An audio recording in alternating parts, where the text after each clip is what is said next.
This chilling story comes from a content creator. Back when I was a teenager, I hosted the midnight radio show for a small town. One night, I was taking requests and dedicating songs to people when the phone rang.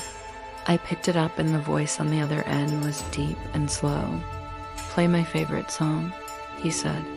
"Like you did in '97, I laughed. Who's this?" The voice didn't respond right away.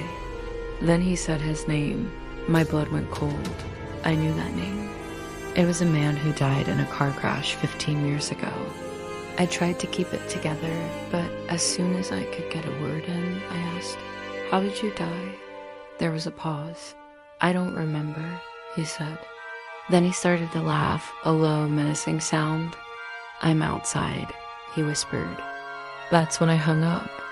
My producer at the time, a woman in her late 60s, had the presence of mind to keep the line open, and she heard what sounded like screams in the background. Then the line went dead. When I told her about the call, she said, "You should go check it out." So we both got in her car and drove around the block.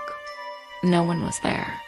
The next day, the local paper ran a story about a man who died in a car crash 15 years ago. And the headline read, "Man who died in car crash still has unfinished business." Yeah, no kidding. When I was a kid, I used to listen to that midnight radio show, and one night I heard that same voice. I was 8 years old, and I called my mom into my room because I was scared. She told me that sometimes when you hear things like that, it's best just to keep your room's door open, just in case. Well, that night I left my door wide open, and I never forgot that terrifying whisper that seemed to come from everywhere and nowhere all at once. I'm outside. That was a scary story from a content creator. Do you have a scary story? Share it with us in the comments.